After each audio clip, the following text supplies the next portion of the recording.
আচ্ছা, কখনো কি মনে হয়েছে যে কিছু মানুষ কিভাবে সবসময় ঠিকঠাক সিদ্ধান্ত নেয় আর কিছু মানুষ তারা যেন জেনে শুনে একই ভুল বারবার করে? এর উত্তরটা হয়তো একটা খুব পুরনো গল্পের ভিতর লুকিয়ে আছে। চলুন আজ সেই চালাক শিয়াল আর বোকা নেকড়ের গল্পটাই একটু অন্যভাবে দেখা যাক। এমন একটা গল্প যার শিক্ষাটা আজও কিন্তু আমাদের ভাবায়। তো এই গল্পের মূল চরিত্র কারা? আসলে দুজন, আর তারা যেন একদম একে অপরের উল্টো। একদিকে আছে সেই চালাক শিয়াল, যে কিনা 10 পা এগোনোর আগে 20 বার ভাবে, আর অন্যদিকে শক্তিশালী নেকড়ে, যার কাছে বর্তমানের লোভটাই সবকিছু। আর বুঝতেই পারছেন, এই দুই বিপরীত স্বভাব যখন একসাথে হবে, তখন একটা নাটকীয় ঘটনা তো ঘটবেই। গল্পের শুরুটা কিন্তু খুবই সাধারণ। গভীর জঙ্গলের মধ্যে দিয়ে দুই বন্ধু হেঁটে চলেছে, একজন শিয়াল আর একজন নেকড়ে। কিন্তু ভাগ্যবোধহয় তাদের জন্য একটা অন্যরকম পরীক্ষার ব্যবস্থা করে রেখেছিল, যেখানে লোভের একটা মারাত্মক ফাঁদ পাতা ছিল। হঠাৎ তাদের চোখে পড়ল এক গাদা ফেলে দেওয়া মুরগির হাড়। সাধারণ চোখে এটা আবর্জনা হলেও নেকড়ের ক্ষুধার্ত চোখে এটা ছিল একটা বিশাল ভোজের আয়োজন। আর ঠিক এই মুহূর্তেই লোভের প্রথম ঘণ্টাটা বেজে উঠল। শিয়াল কিন্তু তাকে সাবধান করেছিল, বলেছিল, বন্ধু, একটু দেখে শুনে খাও, কৃষক দেখলে কিন্তু বিপদ হবে। দেখুন, এটা কিন্তু শুধু একটা সাধারণ উপদেশ ছিল না, এটাই ছিল বুদ্ধি আর বোকামির প্রথম টক্কর। শিয়াল বিপদের গন্ধ পাচ্ছিল, কিন্তু নেকড়ের চোখ তখন লোভে পুরোপুরি অন্ধ। কিন্তু যা হয় আর কি, বুদ্ধিমানীর কথাগুলো লোভের চিৎকারে চাপা পড়ে গেল। নেকড়ে কোনো উপদেশের ধার ধারল না, ঝাঁপিয়ে পড়ল খাবারের ওপর। আর এর ফল হলো মারাত্মক, যা কিনা পুরো গল্পের মোড়টাই ঘুরিয়ে দিল। আর যা হওয়ার কথা ছিল ঠিক তাই হলো। এক মুহূর্তের লোভ সাথে সাথে জীবন মৃত্যুর লড়াইয়ে পরিণত হল। একটা বড় ধারালো হাড় সোজা গিয়ে আটকে গেল নেকড়ের গলায়, নিঃশ্বাস প্রায় বন্ধ হওয়ার জোগাড়। মুহূর্তের মধ্যে তার সব শক্তি, সব অহংকার যেন অসহায় কান্নায় পরিণত হল। কয়েক মুহূর্ত আগেও যে নেকড়ে অহংকারে ফুটছিল, সেই এখন প্রাণের ভয়ে একেবারে কাতর।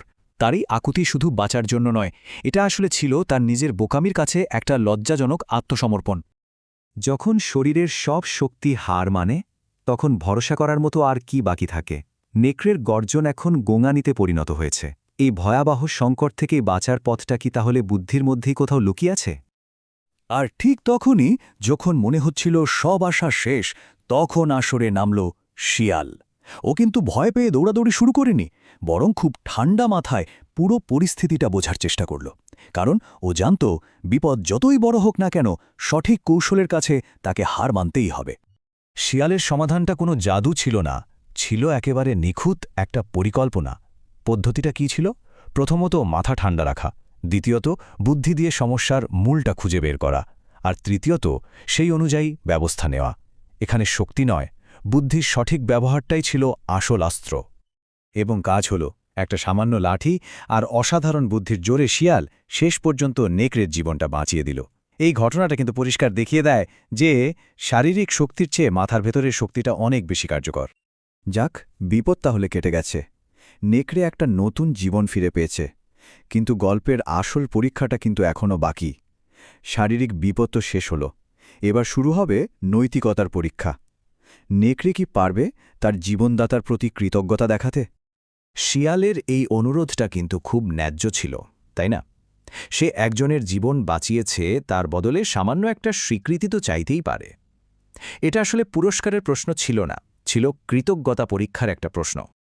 আর ঠিক এখানেই গল্পটা একটা সাংঘাতিক মোড় নেয়। নেকড়ের উত্তরটা শুনুন। পুরস্কার?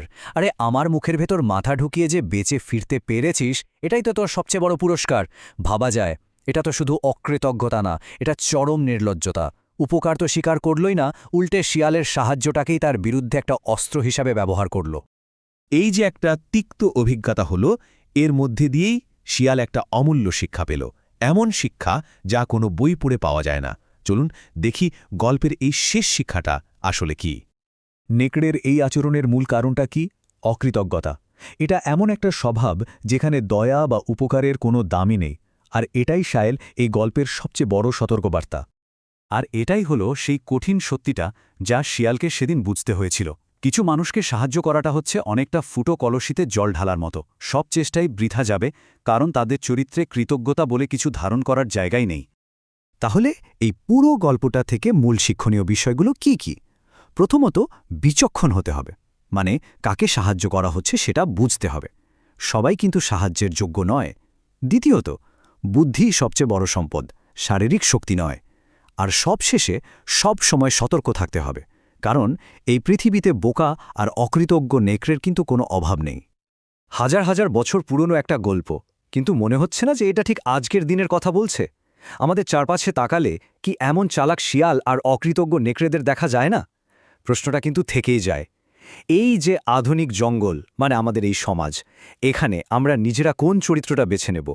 এটা কিন্তু ভাবার মতো একটা প্রশ্ন।